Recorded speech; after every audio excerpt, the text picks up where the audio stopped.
ഈ മണിക്കൂറിലെ ഏറ്റവും പ്രധാനപ്പെട്ട ബ്രേക്കിംഗ് വാർത്തയിലേക്കാണ് പോകുന്നത്. ശബരിമല സ്വർണ്ണക്കൊള്ളയിൽ ജയിലിൽ കഴിയുന്ന ദേവസ്വം മുൻ കമ്മീഷണറും പ്രസിഡന്റുമായ എൻ വാസുവും പുറത്തേക്ക്.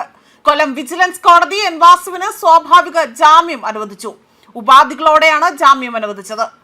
SIT കുറ്റപത്രം സമർപ്പിക്കാത്തത് അവിടെ പഴുതാക്കിയാണ് ഇപ്പോൾ കേസിലെ പ്രതിയായ എൻ വാസുവും ജാമ്യം നേടിയിരിക്കുന്നത്.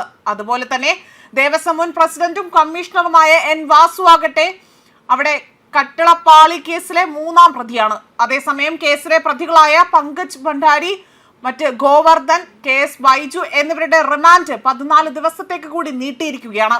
പ്രതി സമർപ്പിച്ച സ്വാഭാവിക ജാമ്യ ഹർജിയിൽ വാദം പൂർത്തിയാക്കിയ ശേഷമാണ് ഇന്ന് ജാമ്യം അനുവദിച്ചുകൊണ്ട് തന്നെ വിധി പുറത്തു വന്നിരിക്കുന്നത്.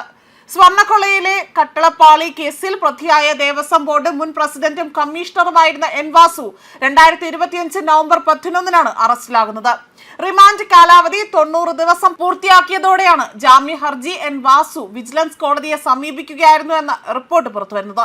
മുഖ്യപ്രതിയായ ഉണ്ണികൃഷ്ണൻ പോറ്റി, മുരാരി ബാബു, S ശ്രീകുമാർ, സുധീഷ് കുമാർ എന്നിവർ നേരത്തെ തന്നെ ജയിൽ മോചിതരായിരുന്നു. ഇതിന് പിന്നാലെയാണ് ഇപ്പോൾ വീണ്ടും വാസുവും ജയിൽ മോചിതനാകുന്നത്.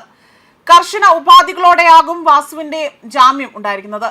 കട്ടിളപ്പാളി കേസിലെ 3ാം പ്രതിയായ എൻ വാസുവിന് സ്വർണ്ണക്കൊള്ളയിൽ നേരിട്ട് പങ്കുണ്ട് എന്നതായിരുന്നു SIT വാദം ഉണ്ടായത്. മാത്രമല്ല, തിരുവാഭരണം മുൻ കമ്മീഷണർ KS ബൈജുവിന്റെ ജാമ്യ ഹർജിയും ഇന്ന് കോടതി പരിഗണിക്കുന്നുണ്ട്. ബൈജുവിനും അടുത്ത ദിവസം സ്വാഭാവിക ജാമ്യം ലഭിക്കും. കേസിലെ മറ്റൊരു പ്രതിയായ തന്ത്രി ഖണ്ഡര രാജീവ് ആകട്ടെ സമർപ്പിച്ച ജാമ്യ ഹർജിയിൽ 18 കോടതി വിധി പറയുന്നത്. അതേസമയം ശബരിമല സ്വർണ്ണക്കൊള്ളയിൽ 2 പേർ കൂടി നോട്ടീസ് അയച്ച് എൻഫോഴ്സ്മെന്റ് ഡയറക്ടറേറ്റ്. മുൻ ദേവസ്വം സെക്രട്ടറി S ജയശ്രീ, അതേപോലെ സ്വർണ്ണക്കൊള്ളയിലെ ഇടനിലക്കാരനായ കൽപേഷ് എന്നിവർക്കാണ് നോട്ടീസ് അയച്ചിരിക്കുന്നത്. അടുത്തയാഴ്ച ചോദ്യം ചെയ്യലിന് ഹാജരാകണമെന്ന് ആവശ്യപ്പെട്ടിരിക്കുന്നതും.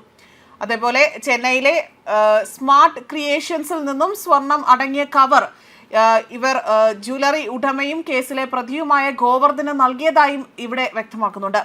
അതേപോലെ ശബരിമല സ്വർണ്ണക്കൊള്ളയിൽ നടൻ ജയറാമിന് 17 ED ചോദ്യം ചെയ്യാനായി വിളിപ്പിച്ചിരിക്കുന്നത്. കടവന്ത്രയിലെ ഓഫീസിൽ ഹാജരാകാനാണ് നോട്ടീസ് നൽകിയത്. അറ്റകുറ്റപ്പണികൾക്കായി തന്നെ മുഖ്യമന്ത്രി ഉണ്ണികൃഷ്ണൻ പോറ്റിയാകട്ടെ അവിടെ കൊണ്ടുപോയ ശബരിമലയിലെ വാതിൽപ്പാളികൾ ജയറാമിന്റെ ചെന്നൈയിലെ വീട്ടിലെത്തിച്ച് പൂജ നടത്തുകയും ചെയ്തിരുന്നു. പോറ്റിയുമായി തന്നെ ദീർഘകാല പരിചയം ജയറാമിനുണ്ട്. ഇവ സംബന്ധിച്ച് വലിയ രീതിയിലുള്ള വിശദീകരണമാണ് ED തേടുന്നതും. ഇരുവരും തമ്മിൽ അവിടെ പണമിടപാടുകൾ നടത്തിയിട്ടുണ്ടോ എന്നും ഇനി കൂടുതലായി തന്നെ പരിശോധനകൾ നടത്തും. ശബരിമലയിൽ വെച്ചാണ് പോറ്റിയെ പരിചയപ്പെട്ടതെന്നും മറ്റു ബന്ധുക്കളിൽ ആരും തന്നെ അവിടെ ഉണ്ടായിരുന്നില്ല എന്നും നേരത്തെ തന്നെ ജയറാം വിശദീകരണം നൽകിയിരുന്നു. അതേസമയം കേസിലെ പ്രതിയായ ജ്വല്ലറി ഉടമയാകട്ടെ ജാമ്യാപേക്ഷ കഴിഞ്ഞ ദിവസം സുപ്രീം കോടതി തള്ളുകയും ചെയ്തിരുന്നു. അന്വേഷണം പുരോഗമിക്കുന്നതിനാൽ തന്നെ കൂടുതൽ ഇടപെടൽ കഴിയില്ല എന്നതായിരുന്നു ജസ്റ്റിസുമാരായ സതീഷ് ചന്ദ്ര ശർമ്മ എന്നിവരടങ്ങിയ ബെഞ്ച് അവിടെ ഒരു നിലപാടെടുക്കുകയും ചെയ്തത്. ജാമ്യം നിഷേധിച്ച കേരള ഹൈക്കോടതി വിധി റദ്ദാക്കാനും വിസമ്മതിക്കുകയും ചെയ്തിട്ടുണ്ട്. മാത്രമല്ല, ഗോവർദ്ധനാകട്ടെ 2 കേസുകളിൽ ജാമ്യം തേടി. മാത്രമല്ല, 20 വർഷത്തിലധികമായി തന്നെ അയ്യപ്പ ഭക്തനാണ് എന്നും 80 ലക്ഷത്തിലധികം ശബരിമല ദർശനത്തിന് സംഭാവന നൽകിയിട്ടുണ്ട് എന്നും ഇവിടെ എടുത്തു പറയുകയാണ് ചെയ്തത്. അതേപോലെ തന്നെ സ്വർണ്ണക്കൊള്ള കേസിൽ വലിയ രീതിയിലുള്ള വെളിപ്പെടുത്തലും എല്ലാം തന്നെ പുറത്തു വരുന്ന ഈ ഒരു സാഹചര്യത്തിലാണ് വീണ്ടും വാസുവിനടക്കം ഇപ്പോൾ ജാമ്യം നൽകിക്കൊണ്ട് പുറത്തേക്ക് വരുന്ന ഒരു സ്ഥിതിവിശേഷം കാണാൻ സാധിക്കുന്നതും. ന്യൂസ് ഡെസ്ക് കർമ്മ ന്യൂസ്.